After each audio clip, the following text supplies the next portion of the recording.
Welcome back to Morning Joe. It is Tuesday, August 7th. Still with us, we have former aide to the George W. Bush White House and State Department's Elise Jordan, Pulitzer Prize-winning columnist and associate editor of the Washington Post, Eugene Robinson. Joining the conversation, political reporter for the Washington Post, moderator of Washington Week on PBS, and MSNBC political analyst Robert Costa. Also with us, senior reporter at Vanity Fair and an NBC News and MSNBC contributor, Emily Jane Fox. She has new reporting on Hope Hicks this morning, which we'll get to in just a moment. So, you know, Mika, we've got a few people from Washington here. So I feel guilty about we only talk about, you know, the Red Sox and the Yankees. So here we go. Gene, the Nationals, they had like a 3-game winning streak last week. Any chance the Nationals are going to come back? Well, you know, hope springs eternal. You know that, Joe. You're a Red Sox fan, so yeah, there's a chance. The chance is, I wouldn't say it's between slim and none, but the window is shrinking. Let us say. Bryce Harper has finally got hot. His recent batting average is like .471, which is good, and so they'll make a run. And they got great pitching when the pitchers are actually on. So let's hope they make a run, but it's going to be tough. And Bob Costa, there always is a silver lining. I mean, you could still be an Orioles fan, right? I mean, I grew up loving Cal Ripken, but as someone who I grew up in Philly, but when you live in D.C., you have to at least appreciate the Nationals, which I do. I only wish Max Scherzer could pitch every evening. Yeah, and maybe they could give him, Mika, more than 1.5 runs per outing when he goes out and pitches. I mean, the guy pitches one extraordinary game after another, and maybe they'll give him an average of 1.5 runs a game. But anyway, let's go on to news, because we've got some news, Mika, about Donald Trump Jr. He's talking again, talk. These people talk. need to stop talking. Well, they need to listen to lawyers. Not TV lawyers, they're real lawyers, and just stop talking, because it makes it worse every day. It's beyond. Donald Trump Jr. has said a lot about his 2016 meeting with Russians, beginning with his quickly discredited claim that it was about adoption. I guess a lie. Now the president's son insists in a radio interview that any investigation into the matter is a big waste of time. This is just another distraction, and when, again, after 2 years of nonstop investigation with everyone in the media, everyone in the FBI, everyone in the whole world is looking at this, they have yet to produce anything that even remotely resembles what they've been talking about. And yet every other day, oh my God, we got it now. Now's we found the needle in the haystack. I mean, I've been hearing this for 2 years. Donnie, did the issue of adoption, it's near and dear to my heart because I have 2 Russian adopted sons. We've spoken about it. Did that come up? Yeah. When? In the meeting with Vasilnitz. I mean, like I said, that was the primary thing that we had spoken about in the meeting. That was, that's not the premise that got them in the room. And then they started, it was essentially, a bait and switch to talk about that. And everyone has basically said that in testimony already. I mean, so this is nothing new. But like I said, I know understanding that's an important issue to you and near and dear to many people's hearts, but this was nothing that was a campaign issue to us. This wasn't relevant to us. And it wasn't something that we were going to do anything with. Willie, where do I begin again? When you have these people coming on and saying, there's been this investigation and nothing's come out of it. Well, no, you've had actually the United States government indict a couple of dozen Russians. They have the proof from what our United States military discovered, what the intel community uncovered, what Kirstjen Nielsen, what Dan Coates, what the FBI director, what everybody in Donald Trump's own administration, senior, in his administration came out and said the Russians tried to undermine American democracy in 2016, and the Russians are going to try to undermine American democracy in 2018. And we have all of that information because of this investigation on Russia. I mean, that's about as important of an investigation as I can recall anybody in government undertaking. Important to underline again that when Donald Trump Jr. or Rudy Giuliani or anyone says he or she knows what exactly Bob Mueller has or does not have. Remember, Rudy Giuliani said last week that Bob Mueller doesn't have a damn thing. None of those people have a damned idea what Bob Mueller is working on or what he has. That's all out there. That remains to be seen. He'll release it at the time. But to listen to Don Jr. yesterday with Laura Ingraham, Joe, say it was a bait and switch, that it was presented to him as Oppo research or whatever you want to call it, dirt on Hillary Clinton, and then switched in the room to adoption. He's admitting he took the meeting to get Oppo research from a foreign entity. So, I mean, the emails are clear as day. His explanation after the fact at first was that it was only about adoption, and then as the evidence came out, obviously they shifted and changed their story. So they're twisted in knots, and Elise and I were talking about this when we sat down. As you and Mika just said, I have no idea what lawyer is letting these people go on TV, go on the radio, and say these things over and over, contradicting themselves. Yeah, they're just not helping themselves. They're also showing certainly their state of mind. Yeah. Which is, we are on the hunt, we are on the prowl for Russian dirt on Hillary Clinton. And again, the timeline lines up in a pretty devastating way. If you look at Donald Trump's statements and press conferences saying Russia, if you're listening, well, Russia did start listening. They went after it. You look at people close to Donald Trump, what they're saying on the radio and radio interviews.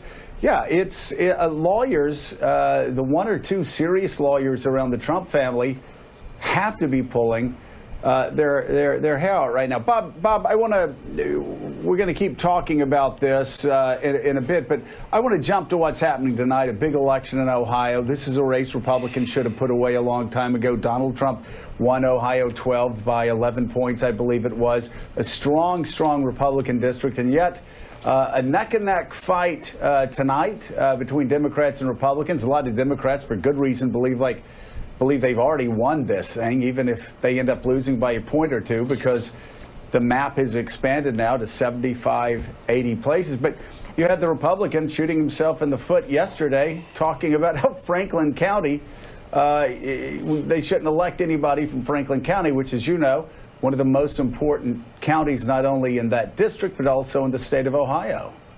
And there are local issues like that that are a factor in this race, Joe. But what's really the big overarching theme of Ohio 12 is that Troy Balderson, the state senator running in that race tonight, he had a choice. He could follow President Trump politically, or it could be more of a John Kasich Republican, avert himself, move away from President Trump's message. He embraced President Trump, was with him at a rally over the weekend in the Columbus area, and stood right there as the president was talking about build the wall and shaking his fist about the Mueller investigation and the media. And Balderson's trying to see if he can make that message, that standing with Trump, play in the suburbs. And that's a vexing challenge that Republicans across the country are now facing. That's why this race matters. It's a microcosm of what so many Republicans are going to face in the next few months. Can they get the Trump voter out, but also really run on standard Republican issues? Elise. And what I'm really watching tonight, to go back and just keep hammering down on this point, what are suburban women going to do? How are they going to vote? Because I think we're on the verge of a fundamental political realignment where the Republican Party has permanently, just at least temporarily, if not permanently, repelled women from voting Republican because of Donald Trump's consistently misogynistic behavior. When you're looking at with suburban women across the country, but included in Ohio, they look at the issue like immigration, child separation from their families, and you wonder, is that enough of a breaking point? President Trump was able to win over many women voters in 2016 as a change agent, someone who's just representing a break from the Washington establishment. But do the scandals, the controversies, the immigration policies, does that push them away? Republicans continue to believe, though, Elise, that even if you want to win over women voters, you can't go too far away from President Trump. And that's why they're not running like Ohio Governor John Kasich as almost independent-minded Republicans. They're with the president, win or lose at this point. All right, Emily's got new reporting for Vanity Fair on former communications director at the White House, Hope Hicks, and her reappearance over the weekend at the president's side. Just hours before he tweeted about the Trump Tower meeting, Hicks served as the go-between when the president dictated his son's misleading statement that claimed it was primarily about adoptions. According to Emily's reporting, Hicks had planned to spend the weekend at Trump's golf club in New Jersey to catch up with Ivanka Trump and Jared Kushner. When the president learned that she'd be in town, people familiar with her thinking said he asked her to come along to the rally, and she did. Vanity Fair recently reported Hicks was discussed by some as a dark horse to one day replace John Kelly as chief of staff.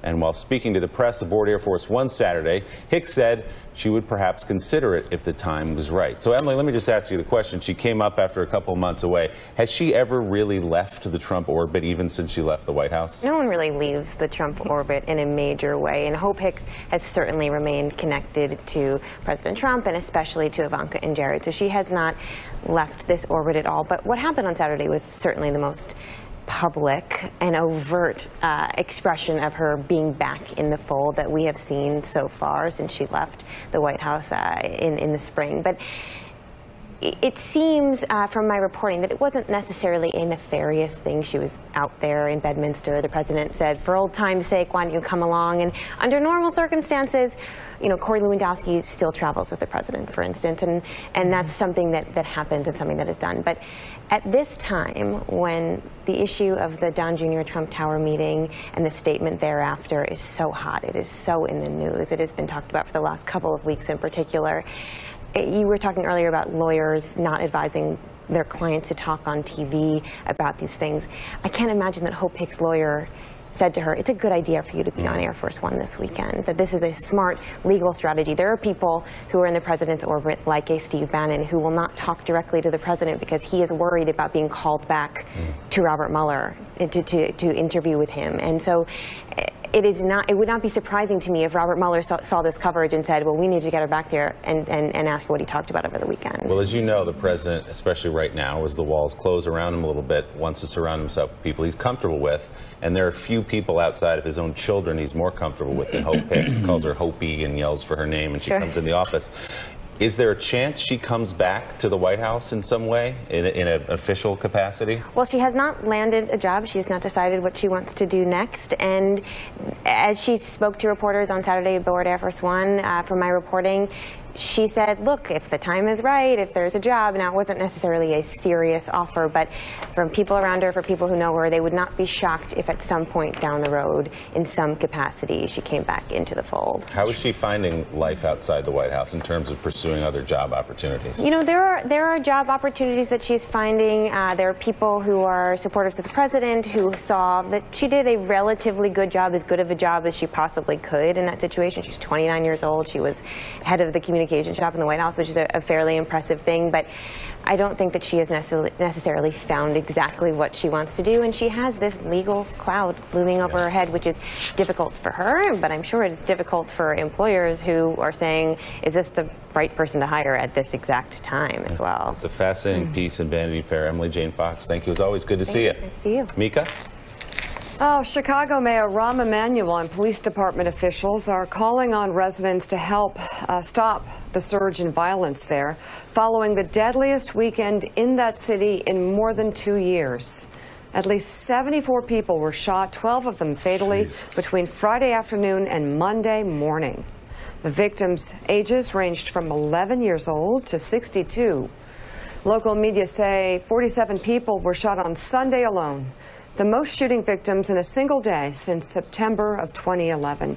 And speaking yesterday, Mayor Emanuel and the superintendent of the city's police department, visibly frustrated, called for accountability of the people behind the violence.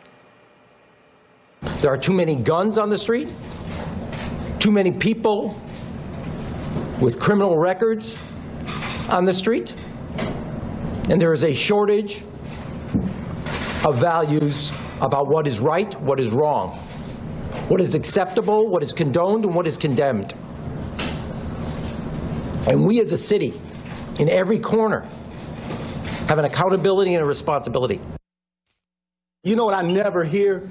I hear people holding us accountable all the time. I never hear people saying these individuals out here in the streets need to stop pulling the trigger. I never hear that. I never hear that. They get a pass from everybody, and they shouldn't. They shouldn't. Despite the weekend's bloodshed, officials say that gun violence is down 70% from a year ago, while homicides have fallen 20% in that same time period. Willie? Yeah, you know, Gene Robinson, it's true that the numbers are down in Chicago, but it's relative. They're down from astronomical rates over the last couple of years. In a period of 3 o'clock Monday to 3 p.m. Friday to 6 a.m. Monday, 74 people shot, 12 of them fatally. In any other context, that's a mass shooting happening in America. Yeah, no, it absolutely is. And Chicago, for years now, has been this outlier, as other big cities in this country have become as safe as they have been since the 1950s. You know, New York City, safest city, big city in America, practically. Think of where it was in the 80s. But Chicago has not joined that trend, and there are lots of reasons. One is that there's kind of a gang war. It's a drug transshipment center. There's lots of stuff going on, but there's no excuse for it. I mean, there is no excuse for not understanding what the situation is and taking much more aggressive action to stop it. It's just 74 people shot is just unacceptable and should be unacceptable in any American city. It really should. And Gene, what's so vexing and so frustrating is the fact that, you know, in 1988, 1999, 1990, 91, New York City was an extremely dangerous place. Yeah. And yet you've had a succession of mayors, Rudy Giuliani, back when he was thinking in a coherent manner. Michael Bloomberg for 3 terms. Now Mayor de Blasio. You've had Republicans, independents, Democrats figuring out how to work with the cops in New York. And again, New York Times reported a couple months ago that crime is so low that you have to go back to the 1950s before they were taking accurate records and try to guess what year was the last year that was this safe in New York City. And yet in Chicago, the nightmare continues. 74 shot, 12 killed just this weekend.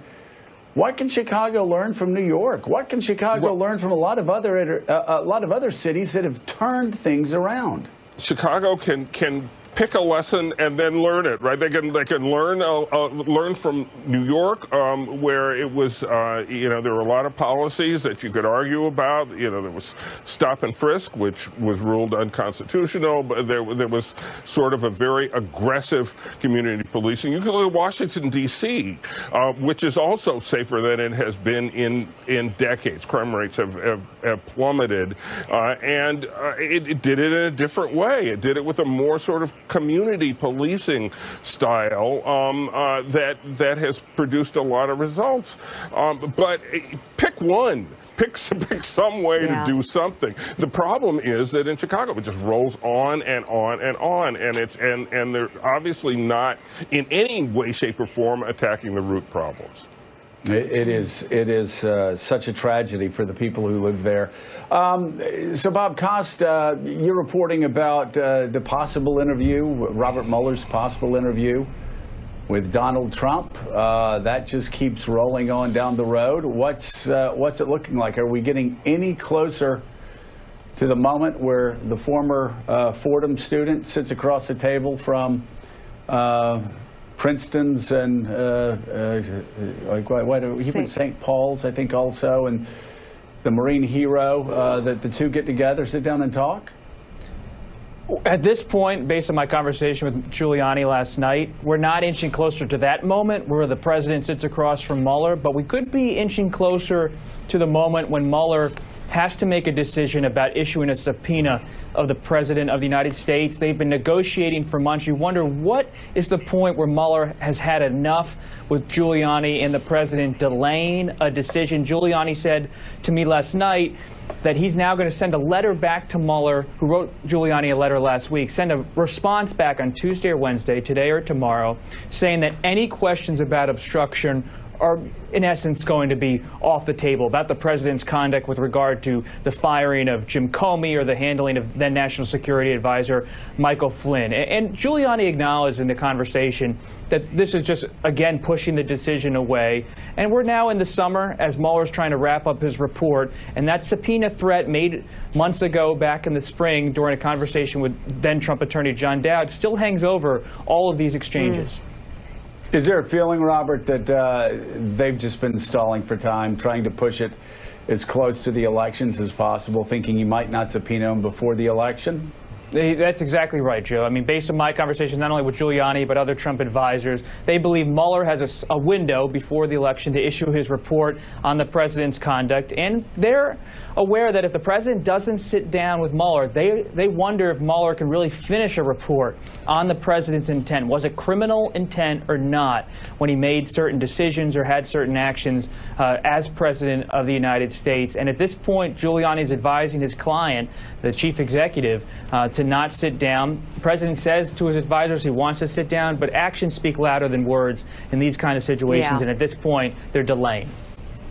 Yeah, if the president wants something, he gets it. If he wants to tweet something really dumb and that's counter to anything that might benefit him in this case, he does it. So he knows better, I think. Robert Costa, thank you. We'll be reading your latest reporting in the Washington Post. And Gene Robinson, thank you as well. Your new column on Trump's rally rhetoric is a must-read. Still ahead on Morning Joe, Bob Mueller got Rick Gates to talk. And talk he did. What the former Trump campaign aide testified to in Paul Manafort's criminal trial. We've got a live report from outside the courthouse next on Morning Joe.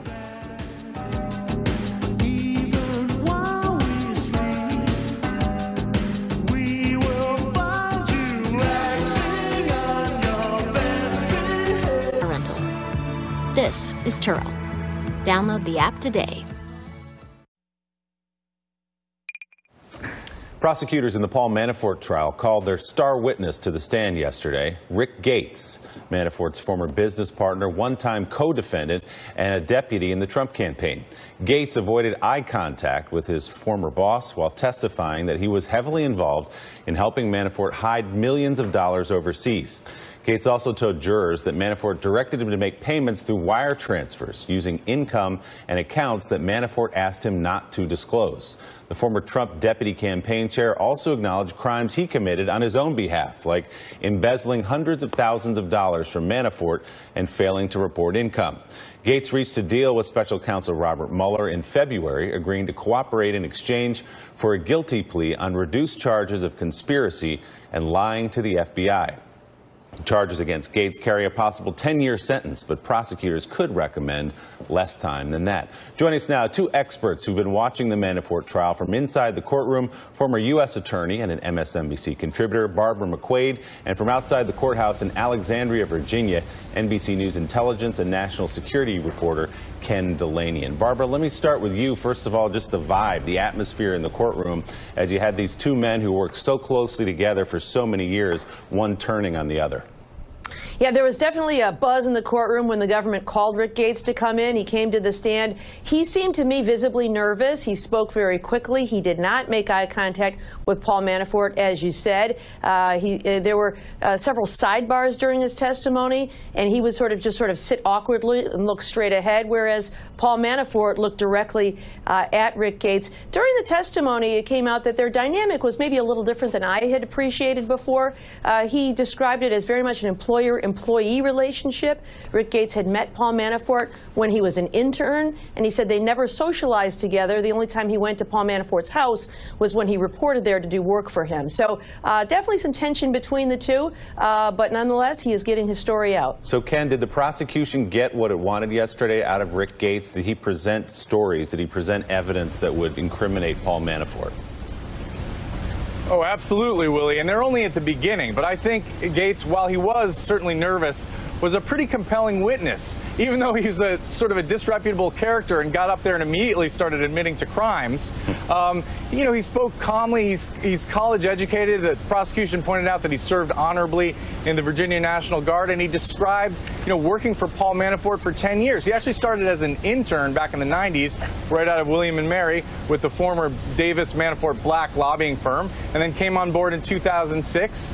And look, if the other witnesses in the case have sort of given the jury a glimpse into the cave of criminality that prosecutors say Paul Manafort and Rick Gates constructed, Gates is taking them all the way down into that cave on a rope and showing them all the hidden corners, or at least the ones that prosecutors want them to see. I mean, he can speak to Manafort's state of mind. He can talk about what Manafort said and why he did these things. And he actually told the jury that Manafort simply wanted to pad his income. That's why he was evading the taxes. That's why they had the secret bank account. So far, he's been a compelling witness. He did also, though, admit to some crimes that even prosecutors didn't know about, including embezzling from Manafort. So while they were committing crimes together, Gates was stealing from Manafort hundreds of thousands of dollars by padding expense accounts, Willie.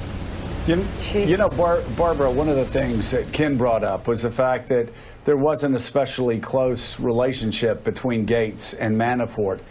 And I was talking to a reporter last night that followed the campaign extraordinarily closely, and what he just could never figure out in real time was why, after Manafort was fired, that his underling Gates remained there. And his conclusion had always been that he was the conduit to Russia even after Manafort was gone, because no campaign would have kept an underling on of a campaign manager who had just been fired.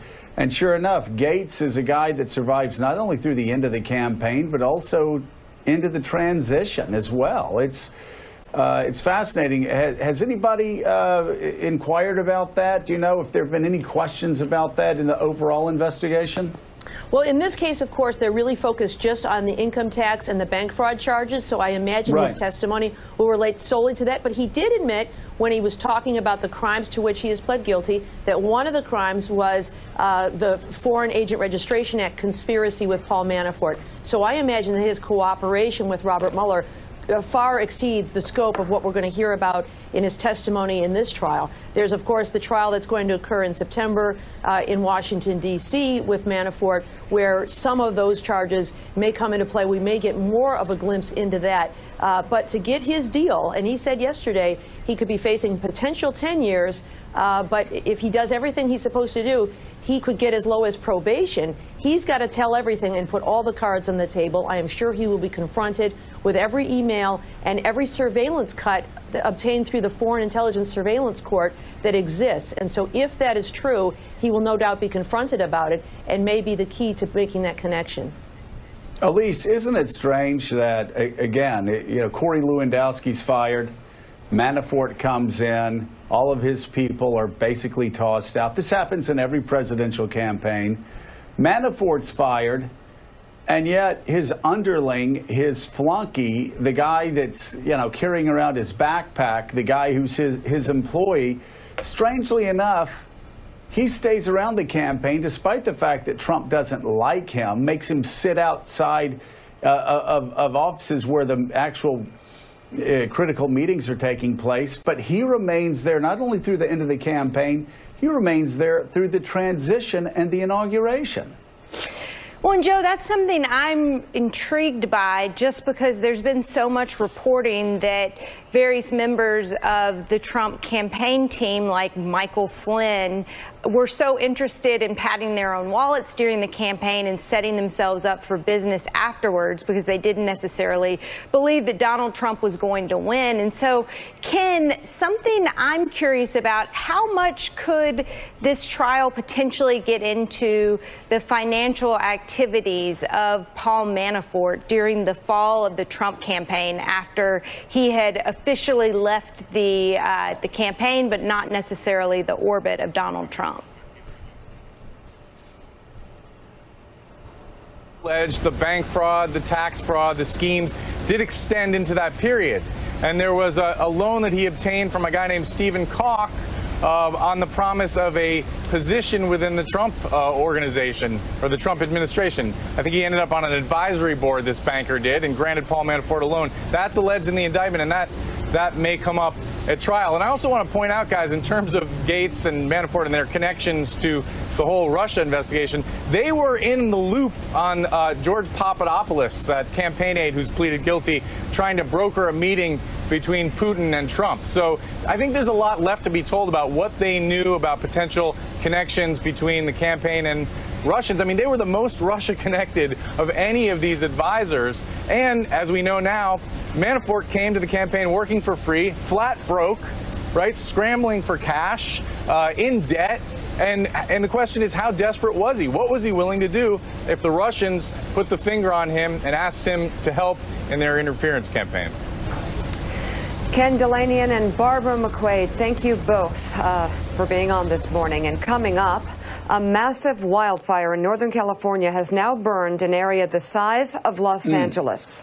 It is the biggest blaze in state history, and President Trump is blaming bad environmental laws for the disaster. We'll show you what local officials say about that next on Morning Joe. Near their historic levels. The president also tweeted yesterday, Governor Jerry Brown must allow the free flow of the vast amounts of water coming from the north and foolishly being diverted into the Pacific Ocean can be used for fires, farming, and everything else. According to Politico, Trump's comments may be referencing an unrelated dispute between Brown's administration and California Republicans over how much of the state's water can be diverted to Southern California farms. One California GOP strategist told Politico that Trump's recent tweets don't show an elementary understanding of water policy and also don't really show any recognition of the people fighting these fires or the land that is being destroyed and well beyond that. Yeah, it is the politicalization even of forest fires, Willie. And this is a guy that, again, he sees a basketball game, he sees the opportunity to divide, sees a football game, the opportunity to divide. Good Lord. Sees a tragedy in California, a forest fire, and what does he see? An opportunity to divide. On the one hand, it's comical that he's an expert now in forest fighting fires. You know, you want to clear the trees, you want to get in there. On the other hand, it's sad that he's not recognizing 7 people who died, a great-grandmother and her 2 great-grandchildren who died in the fire, the firefighters fighting the fire. And he's also confusing, as usual, one policy with another. I think what he's referring to, as far as I can tell, is a dispute between farmers about getting more irrigation into their farms and with having nothing to do with fighting a forest fire. So I guess it kind of goes without saying he's inaccurate in this and doesn't quite know what he's talking about, but that didn't stop him from weighing in. Yeah. All right, up next, we had John McCain on the show shortly after Donald Trump questioned the senator's status as a war hero during the 2016 campaign, but newly unearthed footage shows it wasn't the first time Trump hit McCain for his service to the country. We're going to show that to you next on Morning Joe.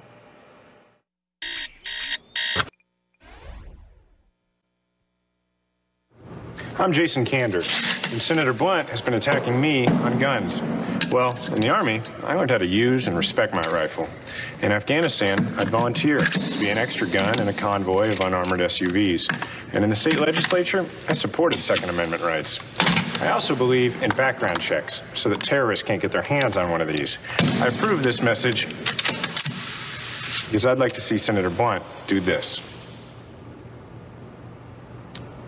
I believe that's what we call in the business a mic drop. That was the viral campaign ad from Democrat Jason Kander calling for tougher background checks during his 2016 Senate bid. Though he lost that race narrowly, the former Missouri Secretary of State Jason Kander is now running for mayor of Kansas City. And the former Army captain joins us now. His new book is titled Outside the Wire, 10 Lessons I've Learned in Everyday Courage, and it is out today. Jason, it's great to have you with us. It's good to be here. Thanks. So let's talk about your decision to run for mayor. The election's not till next year, June of 2019. There were a lot of people pointing to you, including President Obama, by the way, who said he's my guy in Missouri. It was very nice of him. As somebody who ought to run for president. So what was the decision like for you not to wait and do that and to jump into the mayor race? You know, I believe that we're living in grab and ore territory. It's do everything you possibly can for your fellow citizen right now. And that's what I'm doing. That's, you know, I'm a 5th generation Kansas Citian. I love my hometown, and that's why I decided to run for mayor. But it's also why I decided to write Outside Outside the Wire and why, you know, in the interest of using that platform for as much good as possible, why for every copy sold this week, my wife and I are making a contribution to Moms Demand Action and Every Town for Gun Safety. But it is grab and or times. It's do what you can for others. I tell a story in the book about a young man who I watched on his very first day, I think, in Afghanistan get clearly visibly physically sick as he looked at the unarmored SUV that he needed to get in with me to do his job. And I remember him because he sat in the seat behind me and I was worried he was going to throw up on me.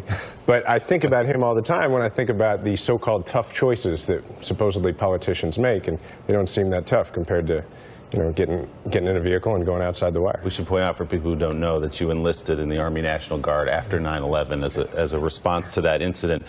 Was it a difficult choice for you? Because, as I said, there were a lot of people at the national level who look at you and say, my gosh, in the state of Missouri, he almost knocked off the incumbent Roy Blunt. Less than 3 points was the margin when Donald Trump was winning the state by almost 20 points. You're viewed as a rising star in the party. Was it a tough call not to wait for the presidential election?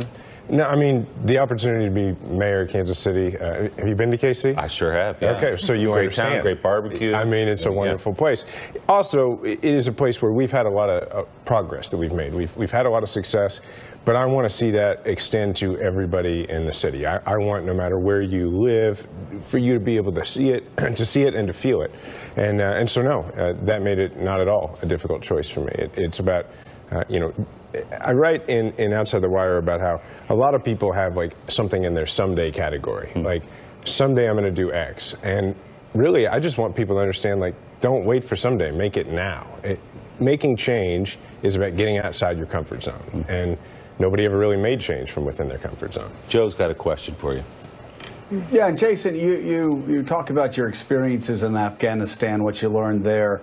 And you're talking about politics. One of your first bit of advice taken from your time in a war zone is, if you want to change the world, you have to get outside the wire. Explain that. So outside the wire is a term that we use overseas. It means to go, you know, off the safety of the base. And look, I've spent a lot more time figuratively outside the wire in politics even than I did literally in Afghanistan because, you know, it's been several years now. And I just never have seen anybody who, like when people say, well, there's tough choices that have to be made in politics, I think about explaining that to people who have risked their lives, and it just doesn't wash with me. I mean, I came back, one of the stories I tell in the book is I came back, I had a meeting once I was in the state legislature with the Speaker of the House who really wanted to brace me and kind of get me to do exactly what he wanted. And the whole time I was thinking about a meeting that I had with a corrupt Afghan general in the border police, and I wasn't really sure that I was going to get out of that meeting alive. Once you've had experiences like that, it's pretty difficult to look at elected politics in America and say, man, this is really tough stuff. And the truth is, it's really not.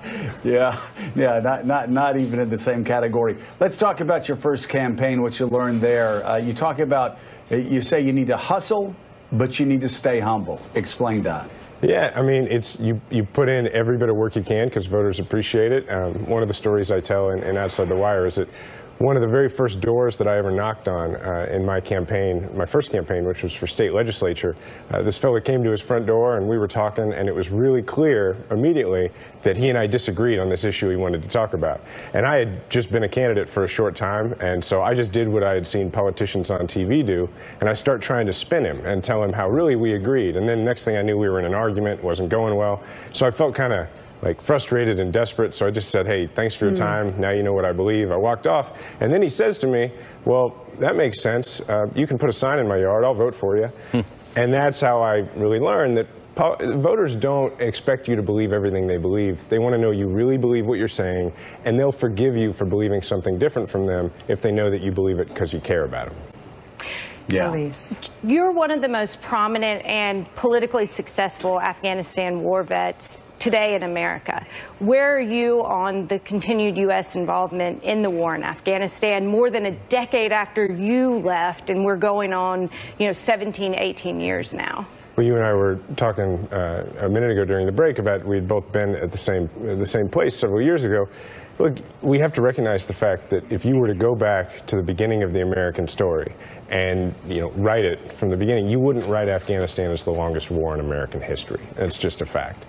And that's where I start from, is that, you know, I grew up comfortably. I didn't grow up I grew up in a way where no politician could make a decision that would take food off my family's table. First time I ever was on the receiving end of bad decisions made by politicians that negatively affected me, I was in the back seat of an unarmored vehicle in Afghanistan. And now there are kids there, American kids, who likely don't remember 9/11. You know, as you mentioned, 9/11 is what spurred me to decide to go into the military. And there are Americans there who don't remember that likely. That's something that has to be at the top of our mind as we make decisions about our commitments there. So should we draw down? Should we get American troops out of Afghanistan? Yeah, our strategy clearly needs to be about, you know, unwinding and about, you know, reaching that point. And I think what's tragic, and one of the things I point out in the book that kind of shaped my view of politics, is that, you know, so much of this can be traced back to a very politically driven decision by Karl Rove and others to invade Iraq. I was in Afghanistan in 2006, you know, emailing with my friends from officer training who were in Iraq at that time and saying they weren't sure exactly why they were there. It diverted an enormous amount of resources. Jason, I'm just curious, as you seek to serve your second attempt, and it's very much appreciated politically. What are you hearing from people? We're in an age of sort of devalued truth, where there's now arguments about what is real, what is fact, what is fiction, and what comes out of the president's mouth, and rumors that are being passed around. What are you hearing from people about any of that? Do they even care? Or what do they want? You know, and this is one of the things I talk about in the book, because, you know, I got 220,000 votes from folks who voted for President Trump and for me, even though the only thing we agree on is we're both afraid of sharks. And so I do hear from a lot of people who voted for him. And what they generally say to me is this. Like back in 2016, what they were saying, the persuadable voters, is they were saying, look, I don't like him. I don't like the way he treats people. But he's made himself very personally successful. And they weren't like, so that's great. They were like, I'll give that a try. Now what they say is, I still don't like him, still don't like the way he treats people. And he never really switched from making, you know, from doing that for himself to doing it for the country. The way people express this is they say, I don't like all the tweeting. And when you dig a little deeper, what they're saying is he never really followed through on his promise, which is to put the country ahead of himself, which, you know, is a shame, obviously, but it's why he's just barreling down into his own base and not trying to get outside of it. I mean, he's literally, talking about outside the wire, he refuses to go outside of his own echo chamber. That is for sure. The book is Outside the Wire. Democratic Kansas City mayoral candidate Jason Kander, thank you very much for being on this morning. And still ahead, 2 decades ago, Mike Pence made the case for impeaching a president with, quote, bad moral habits. That applied to Bill Clinton. So what about Donald Trump? Plus, we'll go live to Ohio as one of the candidates running in the special election there tries to clean up a last-minute gaffe in that deadlocked race. Mika, you could call it a gaffe. He actually insulted people in the county that's going to be casting the most votes tonight. That's a problem. Morning Joe's coming right back. Working all summer just to try to earn $1. Yeah, every time I call my baby, try to get